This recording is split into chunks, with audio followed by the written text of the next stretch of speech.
Hey, everybody, welcome back. I'm still joined here with my good friend Dan McNeill of BCS Financial, bcsf.com. Check him out if you haven't already done so.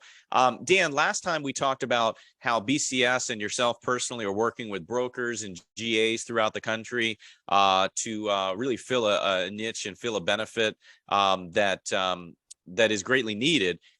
Today, I wanted to focus not only on that, but I wanted to dig into what you would advise or how you advise employers when they take a peek at this type of market when it comes to their employee-funded voluntary benefits, accident, critical illness, hospital, fixed indemnity, and even if you have a second, talk about how I've experienced a lot of these benefits aren't even voluntary anymore. A lot of times we have employers that help fund these programs to some extent. What do you think, my friend? Yeah, people will do what you ask them to do. And at the end of the day, we've all been in employers' offices. You go into the lunchroom and you see that they're going to have a spaghetti dinner fundraiser or some kind of another fundraiser for an employee. They want to do the right thing. They want to. Unfortunately, many times it comes after the accident, after the death, after the illness. And so that's part of the times when employers are more passionate about it, is they want to make sure that those kind of things are protected more in the future. And that's where these types of benefits come in the most.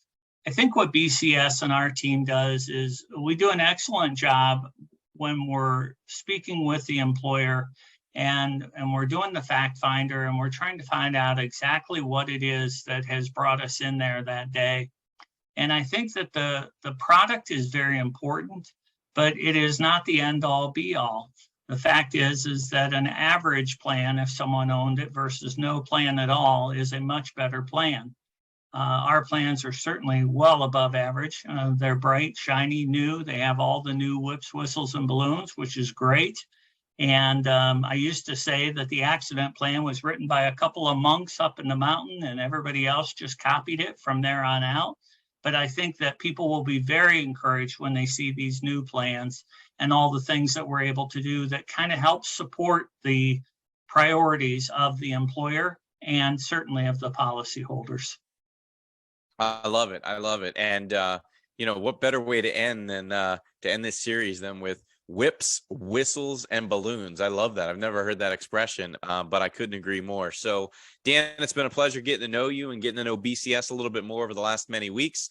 If anybody isn't already connected, I can't imagine they would be, but if they're not already connected or following you on LinkedIn, please change that immediately and check out BCS Financial's website, bcsf.com. It is a not so hidden gem and secret of the benefit space any longer. And we want to continue to grow that name and get people to be excited about them the way that we are. Thanks, everybody, as always. And thank you, Dan. Thank you, Eric.